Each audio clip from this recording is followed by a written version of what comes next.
Buenas tardes, señoras y señores. Soy su amigo Richard Dalier, el mexicano en Bélgica.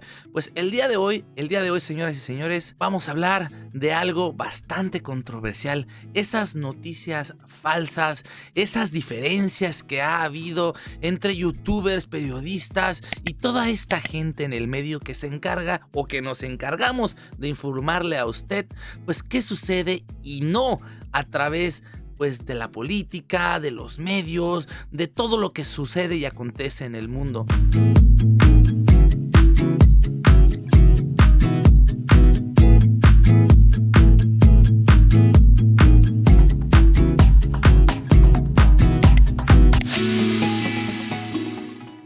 El día de hoy tengo un invitado realmente fregón, machuchón, vamos a decirlo así. Él estudió antropología social y literatura francesa. Ha realizado trabajos de museografía, difusión cultural y periodismo y ha colaborado con ensayos, artículos de fondo y crónicas sobre la política mexicana nacional y bueno, pues también internacional en diarios mexicanos como Uno más Uno, El Día, Punto, La Jornada, En el País, en Madrid, España, Liberación de París, Yumuri, Shinbun en Tokio y La Opinión de Los Ángeles. Ha publicado pues bastantes cuentos, algunos de ellos en los suplementos de El Gallo Ilustrado y Revista Mexicana de Cultura. Ha participado como guionista y comentarista de televisión en canales como pues Canal 13, 22, Multivisión. También ha sido colaborador de servicios Argos e informativos y columnista personal de Computing. Este señor es, vamos a decirlo, una eminencia en todo lo que hace. Ya me imagino que van a saber de quién se trata. Sí, es el mismísimo Manuel José Pedro Miguel Arce Montoya, famosamente conocido por todas y todos ustedes como Pedro Miguel, ensayista, novelista, cuentista, poeta. Recrea en su poesía temas del amor, de la existencia y la condición humana. Bajo un enfoque psicológico, La fe del adversario es una bitácora, autobiografía del poeta y en caso de Virginia Farfán, La mujer diurético, publicada originalmente en entregas del internet. Es una novela de crítica social mediante la cual la ironía, la exageración, el humor y el enfoque es algo escatológico en sus personajes. Cuentan con poderes extraordinarios. Es más, ¿qué les cuento más? Vayan, léanlo, cultívense y aprendan, porque el día de hoy vamos a aprender con él en este canal donde lo tenemos como invitado y pues vamos a darle la bienvenida. Buenas tardes, buenas noches para ti, Pedro Miguel. Muchísimas gracias por permitirme esta entrevista. Richard, qué gusto estar en contacto contigo. Pues bienvenido a tu canal. Eres, les decía aquí a los seguidores, una eminencia, poesía, literatura, antropología, historia, colaboraciones en artículos, realmente algo pues que es de respetarse y una experiencia que creo que nos va a aportar bastante el día de hoy, tanto a los seguidores como a un servidor. Hemos visto, Pedro Miguel, a través de, pues, de ya casi 2 años desde que llegó el presidente de México, una oleada de noticias falsas, medio verdaderas. ¿Cómo se puede percibir en una persona de experiencia como lo eres todo este tipo de acontecimientos que se suscitan a través de los medios en nuestro México? Yo creo que estamos ante una doble batalla, triple batalla. La batalla sanitaria propiamente, Richard, la batalla contra la epidemia, contra los contagios, las medidas de distanciamiento social, de mitigación de la epidemia, etcétera. El terrible frente de lucha con los enfermos, con la gente que necesita ir al hospital, por un lado. Por otro lado, hay una batalla económica porque la economía mundial se vino abajo, se borró. Hay una catástrofe como no la habíamos vivido en varias generaciones. Lo más cercano, al parecer, a esto es el gran crack de 1929, fíjate, hace casi 100 años. En 100 años, ni con la Segunda Guerra Mundial se vivió una crisis económica como la que estamos enfrentando y vamos a enfrentar. Y hay un tercer frente, que es el político, porque la pandemia se ha politizado. El manejo de la pandemia se ha politizado y esto, Richard, no es exclusivo de México. En España la oposición ha buscado golpear al gobierno por medio de la pandemia. Hemos visto cómo movimientos de resistencia en Ecuador, en Chile, sobre todo en Chile, pues han confrontado al gobierno cada vez más tiránico de Piñera por un manejo epidémico a todas luces deplorable. Y a México la pandemia lo agarra en una transición entre el modelo depredador del neoliberalismo, el que dejó una ruina en la salud pública, y un régimen que se propone recuperar el sector energético, el sector salud, el sector educativo, es decir, los grandes sectores que han conformado el Estado mexicano y que estaban desmantelados. Entonces, afortunadamente, la pandemia nos llega cuando se está reconstruyendo el sistema de salud. Si nos hubiese llegado en 2018, estaríamos viviendo una catástrofe inimaginable, peor que la de Ecuador, que la de Guayaquil. Y en esta circunstancia tenemos a sectores de una oligarquía neoliberal corrupta, desplazada de la presidencia, que estaba totalmente desarticulada, totalmente desintegrada, que hasta la fecha no tiene un proyecto de país, porque el que tenía se le vino abajo en 2016. Y que encuentra en la pandemia su gran oportunidad para erosionar a un gobierno con respaldo popular, legítimo como no lo había habido en décadas, en muchas décadas, y con un proyecto de nación. Entonces dicen, este es el momento, aquí vamos a aprovechar para que este gobierno se tropiece. Y empieza una resistencia despiadada en contra de las políticas gubernamentales desde marzo, desde febrero-marzo, empieza una presión porque el gobierno tome medidas de manera anticipada. Si el gobierno toma medidas de manera anticipada, pues va al fracaso. ¿En qué momento la prensa desmedida que usted me menciona, que ha empezado ese golpeteo, yo creo que en cierto momento ha sobrepasado usted como, pues, tiene toda la experiencia en periodismo y en todos estos escritos que hace, ¿en qué momento este periodismo sobrepasó los límites de lo que realmente es el periodismo? Yo sé que hay cierto golpeteo, cierta forma de preguntar, pero hay un ético una ética periodística que yo creo que se rompió. ¿En qué momento considera rompieron esto o lo hicieron desde el principio? Bueno, dos cosas. La primera es que si no me hablas de tú, yo no sigo la entrevista, mano. Pues, oye, colegas, compañeros, o sea, no me ofendas. Primero. Discúlpame, okey, ¿en qué Segundo, momento lo rompieron? segundo, mira, esa ética está rota desde siempre.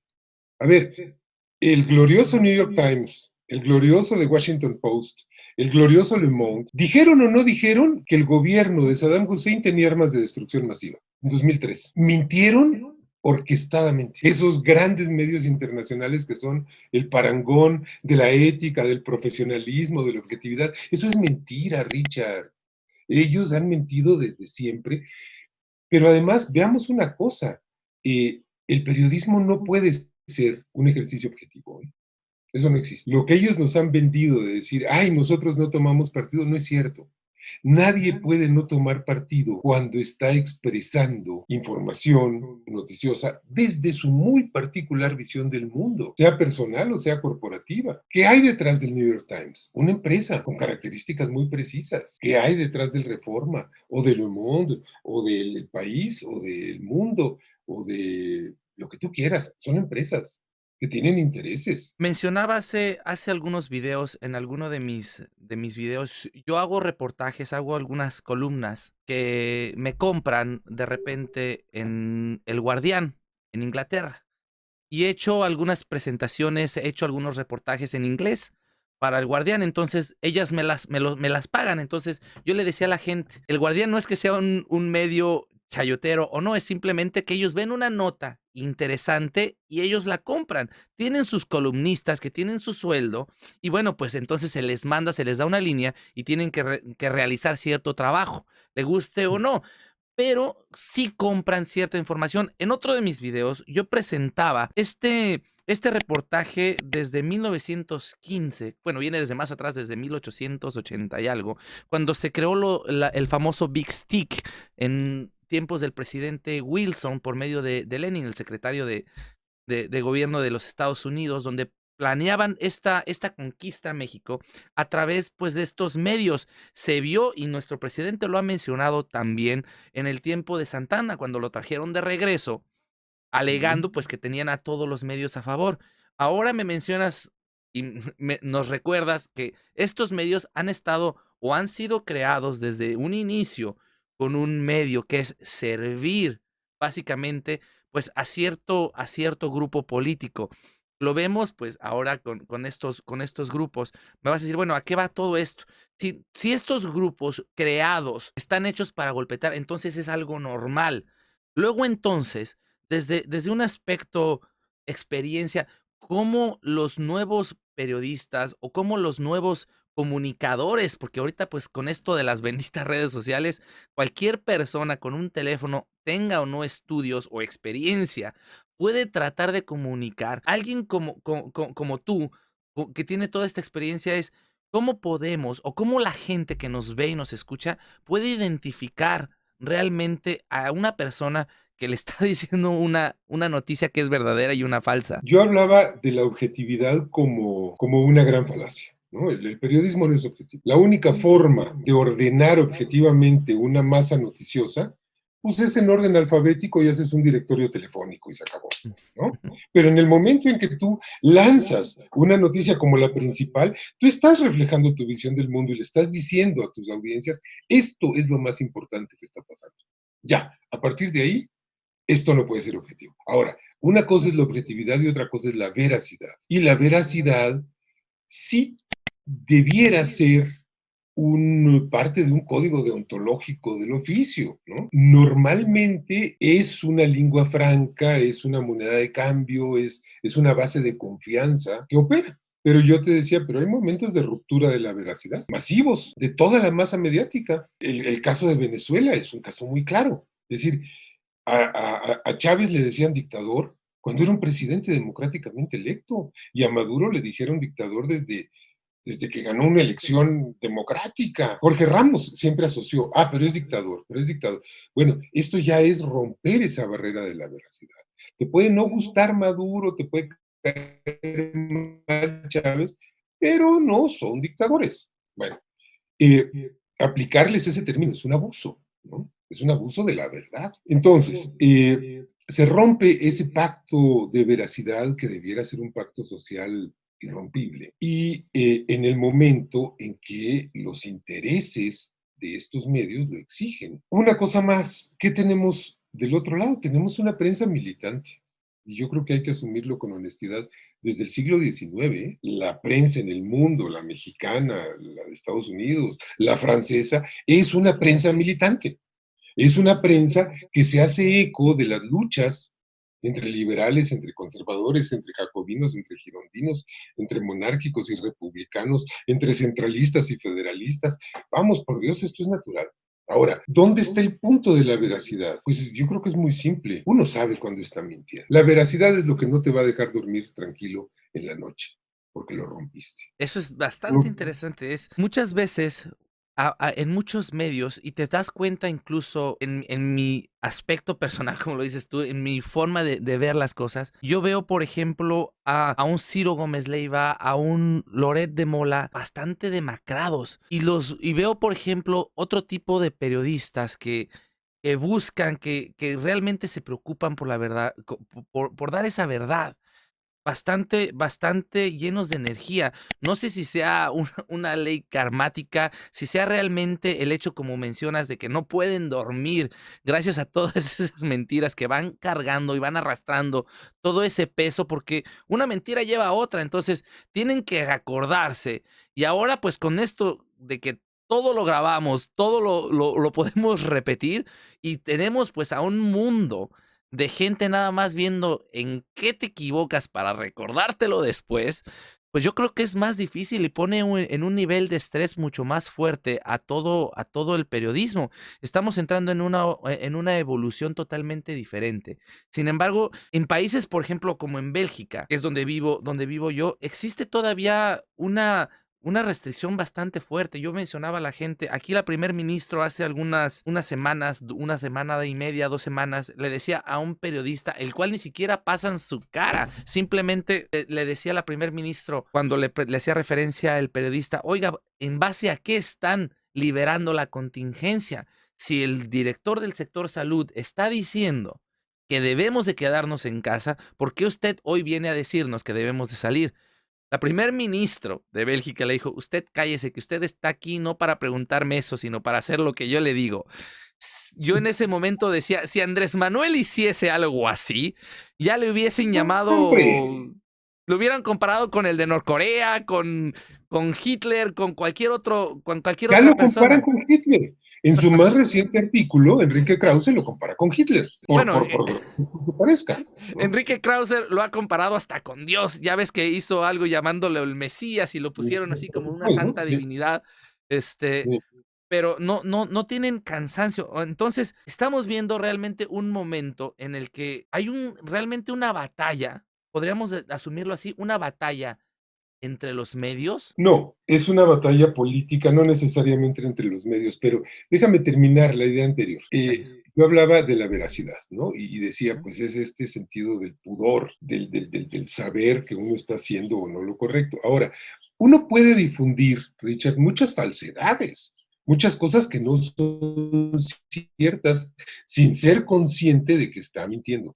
¿Cuál es la diferencia? Y cuando eso pasa, uno tiene que dar la cara y decir, me equivoqué, dije algo que no era preciso, algo que no era exacto. Y entonces uno puede vivir muy tranquilo porque uno puede no mentir, sino decir falsedades de buena fe, porque las creyó, porque no hizo su trabajo con rigor, por lo que tú quieras, porque cayó en una trampa. Ok, esto ocurre, nos ocurre a todos. La diferencia es, somos capaces después de decir, oigan, los induje a error, o no somos capaces. Bueno, creo que esto es importante, ¿no? Para cerrar.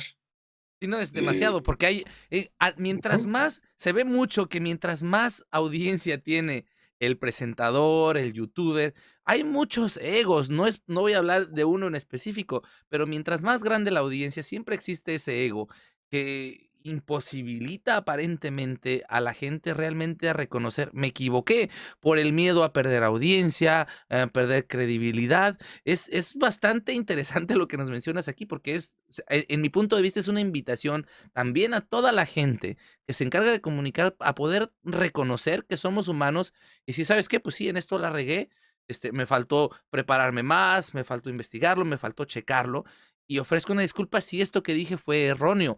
Sin embargo, pues sí falta mucho de esto. Pero también hay los que mienten deliberadamente, los constructores de mentiras, los constructores de fake news, de paparruchas, los infectados por la infodemia, ¿no? Eh, que están obedeciendo a otra cosa, están obedeciendo a un aparato que fue construido no para contar lo que ves, lo que sabes, sino para crear una versión, para instalar un relato en la mente de la opinión pública, y en México es un aparato muy poderoso, muy complicado, que fue creado por el régimen anterior y que se quedó en la inercia del régimen anterior en lo fundamental. Esto es lo interesante. Y que está defendiendo los intereses de quienes formaban parte del régimen anterior. Deliberadamente están mintiendo. Pero esto no destruye esto a México. Es dañino, es muy dañino. Mira, a ver, ¿cuál es el plan? Si volvemos a, digamos, a esta confrontación político-mediática que implica la pandemia, a mi modo de ver, el plan es provocar una catástrofe sanitaria en el país o agravarla. Digo, la pandemia es catastrófica. Ujú. Hasta los países a los que les va bien, les va mal. Pero hay grados y hay niveles. Es decir, una cosa es tener un índice de 250 muertos por cada millón de habitantes. Creo que Estados Unidos está en eso. Italia está en 300 y tantos muertos por cada millón de habitantes, y otra cosa es tener 20 muertos por cada millón de habitantes, como va hasta ahora México. Esto es muy distinto, ¿no? Bueno, pero es catastrófico. Tener 20 muertos o uno es catastrófico. La idea es agudizar la catástrofe, acentuar y profundizar la catástrofe, destruyendo el principal instrumento epidémico o antiepidémico, la principal arma de combate contra la pandemia con la que cuenta el gobierno. ¿Cuál es esa arma? Pues no puede ser una vacuna porque no existen las vacunas. No puede ser un remedio porque no existe el remedio específico contra el COVID-19. Por lo tanto, tiene que ser la información y la comunicación con la población para decirle: te tienes que quedar en casa, tienes que cortar tus contactos sociales, tienes que subsistir, tienes que lavarte las manos, etcétera. Ese es el gran instrumento para luchar con la pandemia, el contacto con la sociedad. Y la campaña de este aparato mediático apunta a destruir ese instrumento. Por eso la campaña de descrédito en contra de López-Gatell, por eso están diciendo cifras falsas, están escondiendo a los muertos, no están aplicando suficientes pruebas. Se trata de minar la enorme credibilidad y la enorme autoridad moral que tiene el equipo técnico del gobierno en la población. No es inhumano por parte de la oposición mentir, contrariar las buenas acciones de un departamento de salud. No es atentar en contra de la humanidad y de los mismos mexicanos, llevarla contra sobre un plan de salud que está hecho pues para salvar la vida de los mexicanos. La derecha es inhumana, Richard. La derecha destruyó el sistema de salud que se construyó durante el desarrollo estabilizador a lo largo de décadas. La derecha se robó el dinero destinado a comprar medicinas. La derecha le inyectó agua a los niños con cáncer, haciendo aparentar que estaba comprando medicinas anticancerígenas para robarse el dinero. ¿Qué gana la La derecha con derecha, todo esto? la derecha mundial, pues hace dinero. A ver, es que mira, estamos viviendo en un mundo en el que cosas como la salud, como la educación, se han ido privatizando, incluso en Europa. Francia es una catástrofe. Francia, la France, que tenía el gran sistema de salud pública, está en las ruinas. España está en ruinas. Esa es la verdad. Estados Unidos, el país más poderoso del mundo, nunca tuvo un sistema de salud pública, porque la salud siempre fue vista como un negocio.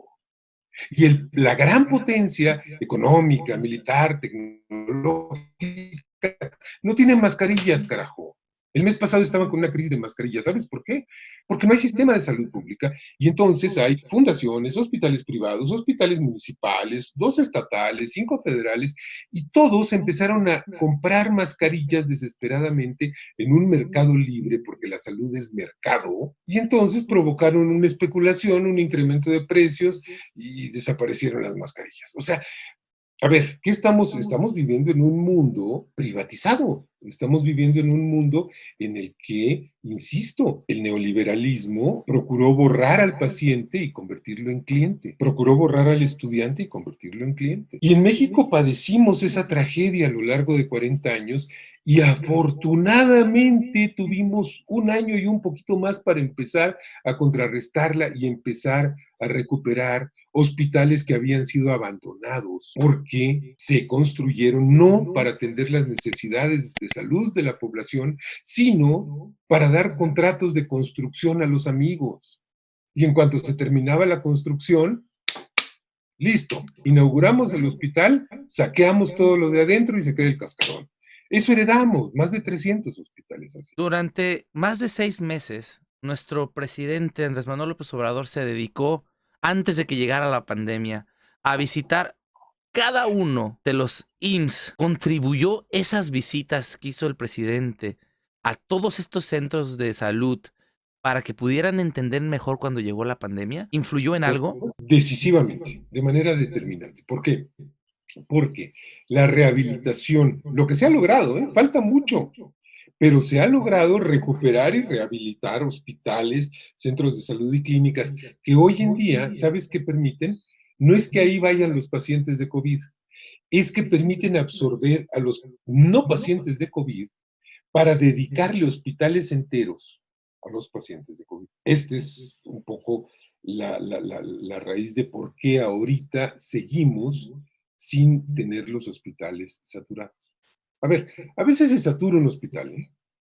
A veces se juntan enfermos de COVID o de no COVID. La Ciudad de México tiene el 80% de los hospitales llenos. Esto es una realidad. De todas las enfermedades, porque pues el número de enfermos de la noche a la mañana brincó, se duplicó, ¿no?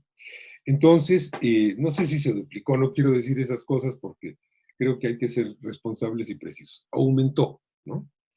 Entonces sí, pues tenemos los hospitales muy, muy cargados en la Ciudad de México, pero en el país en su conjunto no. E incluso en la Ciudad de México hay todavía camas disponibles para pacientes de COVID en estado grave, incluidas camas con ventiladores mecánicos. Y esto es posible porque se ha hecho una reconversión hospitalaria sin parar mientes en el dinero, para prepararse al momento en el que haya mayor número de personas que necesiten hospitalización. ¿Esto ha tenido problemas? Sí. ¿Esto ha habido corrupción? Hombre, pues seguramente hay núcleos de corrupción enquistados en un aparato gubernamental muy obsoleto, muy inoperante, muy disfuncional.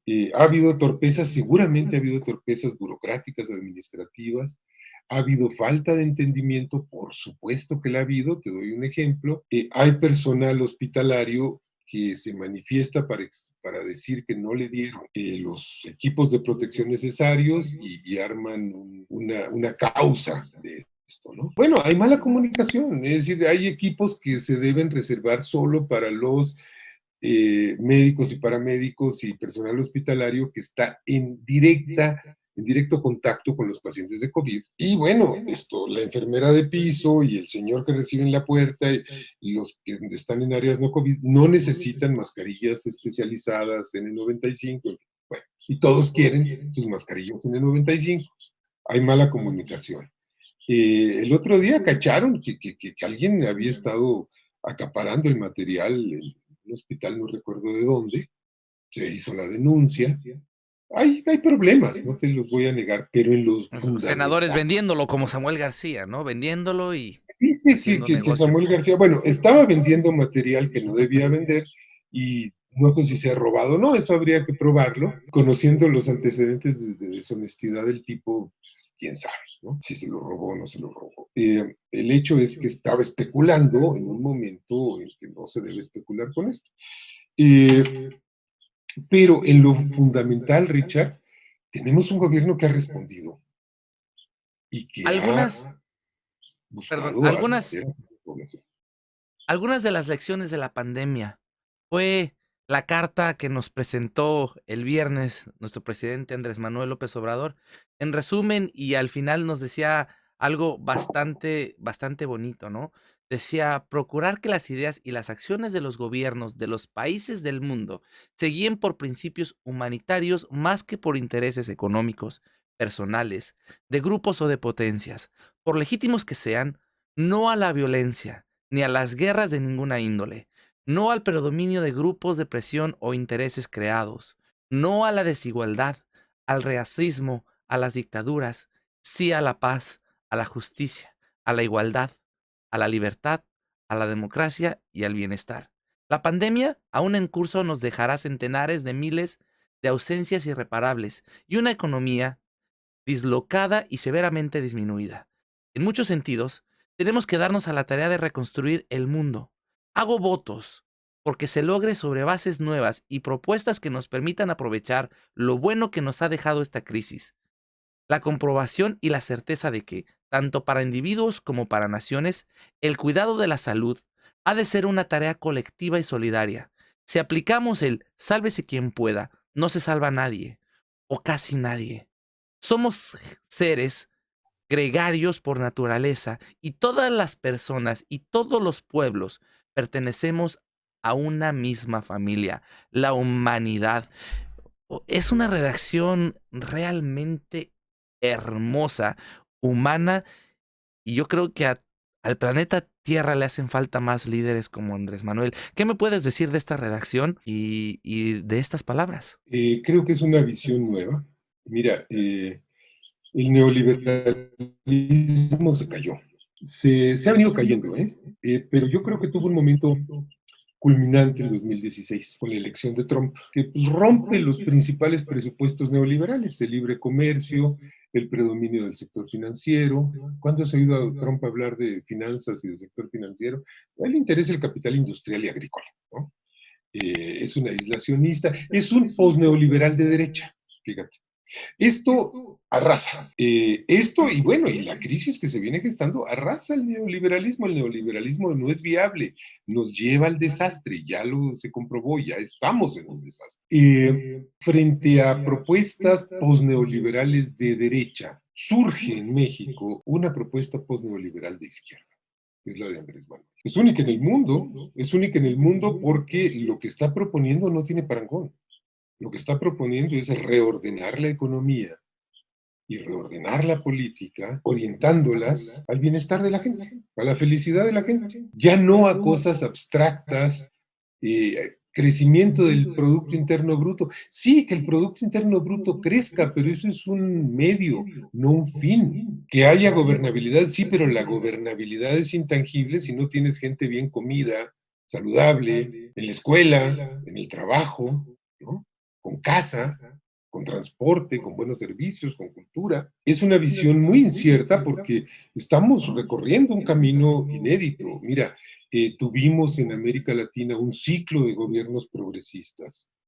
Los Kirchner en Argentina, Evo en Bolivia, Chávez Maduro en Venezuela, Correa en Ecuador, con muy distintos matices y tiempos y contrastes, si tú quieres, y Pepe Mujica en Uruguay, etcétera. Muy distintos entre sí. Lula Dilma en Brasil, ¿no? Y pareciera que colapsaron, que ese ciclo colapsó.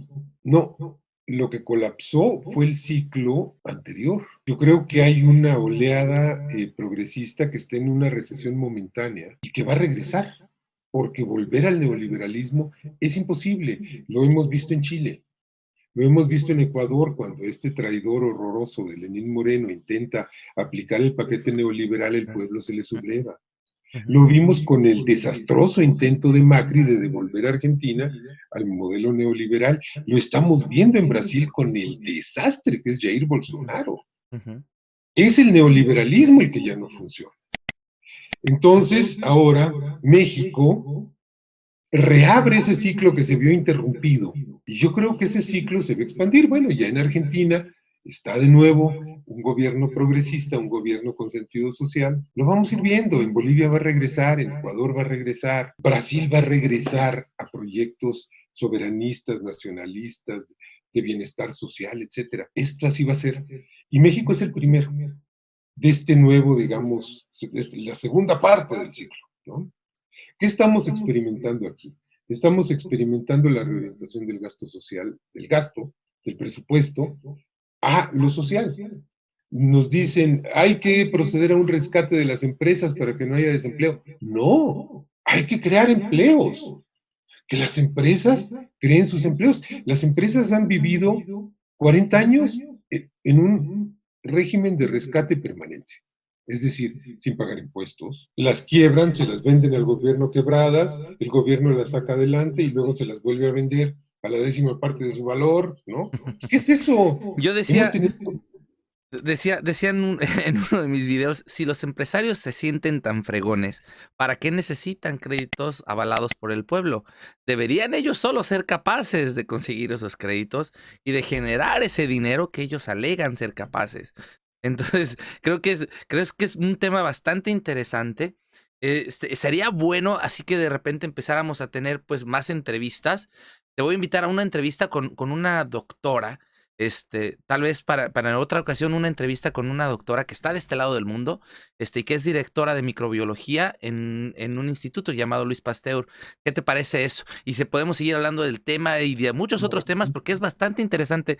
En conclusión de todo esto que ya hablamos por esta casi hora, ¿qué le podrías decir a los seguidores que nos ven? ¿Se está convirtiendo Andrés Manuel López Obrador en un líder, en un ejemplo mundial? Lo es, lo es. Me encanta la idea de platicar con la doctora Raquel Hurtado. Mira, Andrés Manuel es un ejemplo porque no hay ahorita referentes.